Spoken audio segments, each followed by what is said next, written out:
somos el equipo 4 y vamos a presentar propiedades coligativas. El equipo está conformado por Diego Aparicio Morante, Daniela Cervantes Jiménez, Valeria Irene Contraños Boleras, Naomi Beltrana Cordero Castro. En la introducción vamos a ver qué son y para qué nos importan. Estas son las propiedades físicas de unas soluciones que dependen del número de partículas que hay en un disolvente y no es de la materia de estas partículas, sino de su naturaleza. Ya hay 4 principales tipos: disminución de presión de vapor, aumento de punto de ebullición, disminución de punto de congelación y presión osmótica.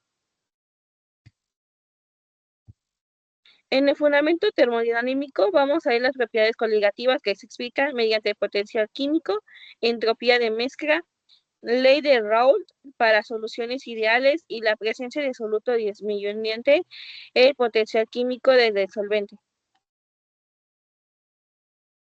Potencial químico. El potencial químico es el cambio en la energía libre de Gibbs de un sistema cuando se añade una cantidad infinitesimalmente pequeña de un componente bajo presión, que se representa con la letra P, y temperatura, que se representa con la letra T, constantes, mientras se mantiene invariable la masa de los otros componentes del sistema.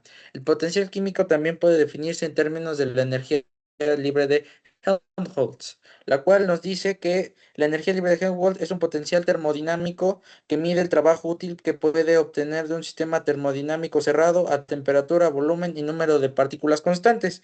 El potencial químico también puede definirse en términos de energía libre de Helmholtz, que se representa con la letra A, en condiciones de volumen, que representa con la letra B, y temperatura constante, mediante la siguiente ecuación, la cual tenemos que la letra UI es potencial químico del componente I, la letra G, energía libre de Gibbs, A, la energía libre de Helmholtz, Ni, número de partículas o moles del componente I, de temperatura, P, presión, B, volumen, y operador diferencial. A y J son los componentes químicos.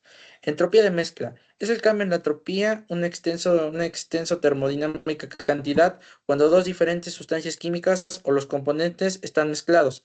Ese cambio de entropía debe ser positivo, ya que hay más incertidumbre sobre las ubicaciones espaciales de los diferentes tipos de moléculas cuando están intercalados. La entropía de la mezcla se puede calcular mediante el teorema de Gibbs, que establece que cuando dos sustancias diferentes se mezclan, el aumento de entropía al mezclarse es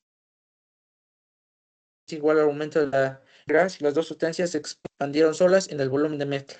Aquí tenemos la siguiente ecuación, que es la entropía de mezcla, que se representa con delta DS, viene dado por la entropía de mezcla es igual a número de moles, R, X1, logaritmo natural de X1 más X2 por logaritmo de X2, donde R es la constante de gas en el número total de topos y X1 el fracción molar de cada uno de los componentes mezclados. Ley de Raoult. La ley de Raoult establece que la relación entre la presión de vapor de cada componente en una solución ideal es dependiente de la presión de vapor de cada componente individual y de la fracción molar de cada componente en la solución.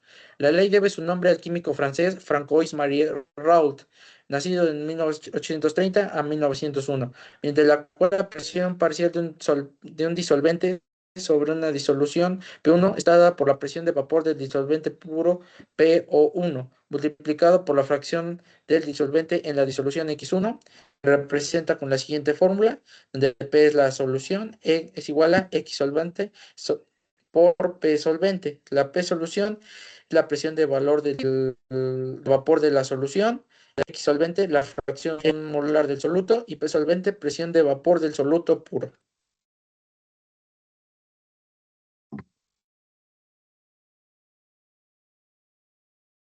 El descenso en la presión de vapor se define como la presión ejercida por el vapor sobre la superficie de su líquido cuando se alcanza un equilibrio dinámico.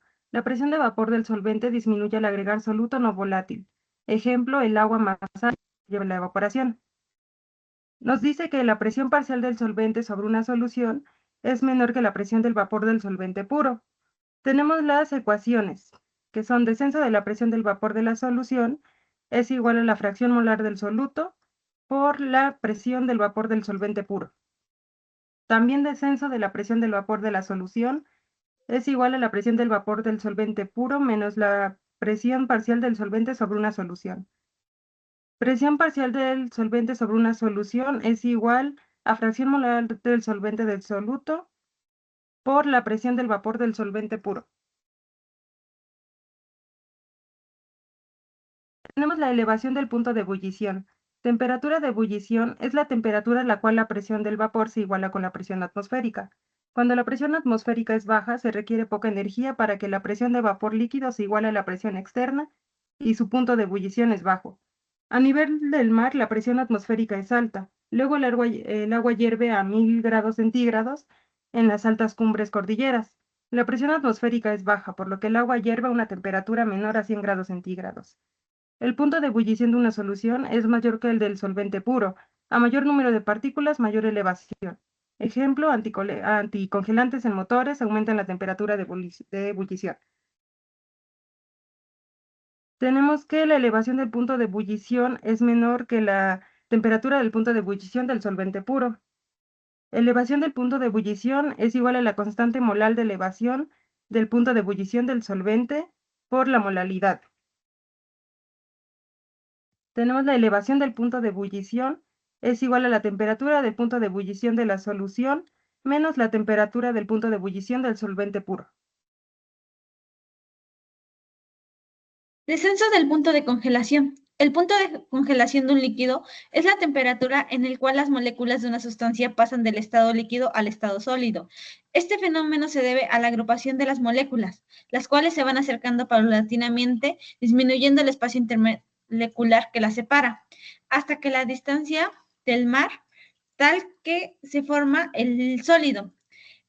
El movimiento molecular disminuye cuando baja la temperatura, que causa que la energía cinética de las moléculas sea menor, por lo que entonces empiezan a agruparse y por lo tanto congelarse. Cuando se agrega un soluto a un disolvente, el punto de congelación de la solución es menor que el punto del solvente puro. El soluto interfiere con la formación de la red sólida. Ejemplo, sal en las carreteras reduce el punto de congelación. La fórmula es la siguiente. T por F es igual a constante de F por M. Tenemos que TFD es menor que TFD. Y delta de T es igual a constante molar de elevación del punto de congelación del solvente por molaridad.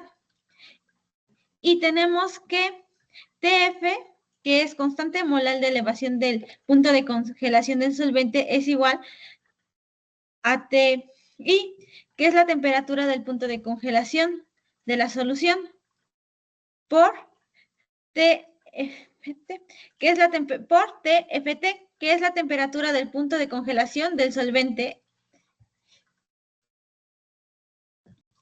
A continuación tenemos las constantes del punto de congelación y ebullición que se obtienen experimentalmente. Estas constantes son de diferentes líquidos. Un ejemplo de estos es el agua, que su punto de congelación es 0 y su punto de fusión es 0.512. El ácido acético es 16.66 y 3.90. El benceno es 5.53 y 5.12. El pez sileno es 13.26 y 4.3. El naftaleno es 80.29 y 6.94. El ciclohexano es 6.54 y 20.0.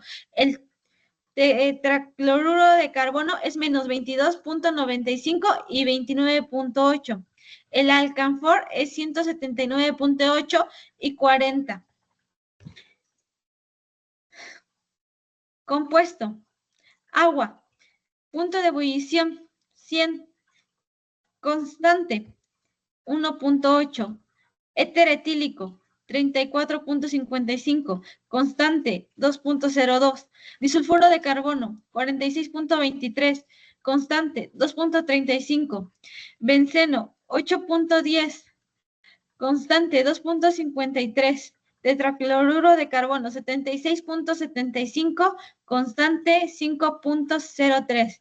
alcanfor 207.42, constante 5.95. Presión osmótica. La presión osmótica de una disolución se define como la presión que se requiere para detener la ósmosis. Esta presión puede medirse a partir de la diferencia en los niveles finales del fluido separado por una membrana semipermeable, que permite que las moléculas de solvente pasen a través de ella hasta donde se encuentra una solución diluida. La membrana no permite que las moléculas del soluto pasen a la sección donde se encuentran las moléculas del solvente puro. El paso del solvente a la sección de la solución para cuando se genera un equilibrio en la concentración es lo que provoca una diferencia de alturas. Es lo que se conoce como presión osmótica. La presión osmótica representada por pi es igual a número de moles por R, que es constante de los gases ideales, por T, que es temperatura entre volumen. Otra manera de representarlo es que presión osmótica es igual a molaridad, que es una unidad de concentración, por R por T. Y por último, tenemos que se puede representar que presión osmótica es igual a P por GH.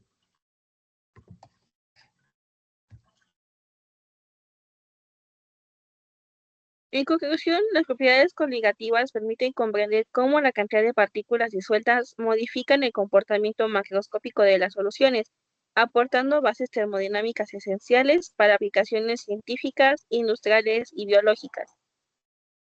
Sería todo. Gracias por su atención.